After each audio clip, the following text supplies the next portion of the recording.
అస్సలామలైకుం వరహమతుల్లాహి వబర్కాతుహు. Hi hello welcome to my channel అండి. ప్రతిరోజు ఫుడ్స్ అంటే ఇంకా కాస్ట్లీ ఎక్కువ ఉండొచ్చు కదా, అందుకనేసి కొద్ది తక్కువ రేట్ అయినా కానీ సరే మంచి హెల్దీ ఫుడ్ అయితే ఇంకా మా పిల్లలకి ప్రతిరోజు అయితే ఇంకా నేను ఇలాగిస్తూ ఉంటాను.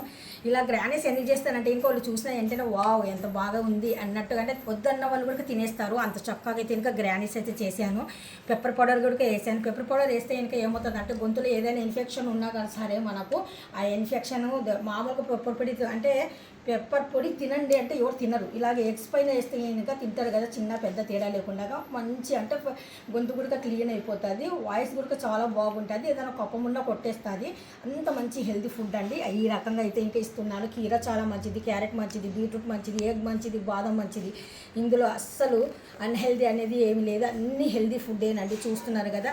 ఆ తర్వాత జావా, రాగి జావ అయితే ప్రతిరోజు పిల్లలకి ఎవ్రీడే అయితే ఇంకా ఇస్తూనే ఉంటాను. రాగి జావ అయితే ఇంకా మరి పల్చగా లేకుండా కొద్దిగా తిక్కుగా చేసేస్తుంటాను. ఇందులో చెనా వేస్తుంటాను, పల్లి గుడక వేస్తుంటాను, కొద్దిగా పెరిగేసి లెమన్ జ్యూస్ వేసి సాల్ట్ వేసి బాగా మరగబెట్టేస్తాను. ఇక్కడైతే ఇంకా కార్న్ గుడక మనకి చాలా ఇంపార్టెంట్ అండి. పిల్లలకు బాడీకి ఎంత శక్తి ఇస్తుందంటే టేస్ట్ కన్నా శక్తి ఎక్కువ మనకు. అందుకనేసి కార్న్ గుడక కంపల్సరీగా వీక్లీలో 2-3 సార్లైనా ఇస్తుంటాను.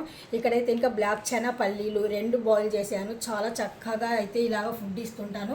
ప్రతిరోజు పిల్లలకి ఇలాగ ఇచ్చామనుకోండి హెల్తీగా ఉంటారు, హైట్ పెరుగుతారు, బోన్స్ బాగుంటాయి, యాక్టివ్ కూడా ఉంటారు. Thank you so much. ఈ వీడియో నచ్చినట్టుగైతే లైక్, షేర్, కామెంట్, సబ్స్క్రైబ్. మీ ఒక లైక్ నాకు మోటివేషన్ ఇస్తుంది. మంచి మంచి వీడియోలతో నేను మళ్ళీ రావాలనుకుంటే ఒక్క లైక్ చేయండి. Thank you so much. అల్లా హఫీజ్.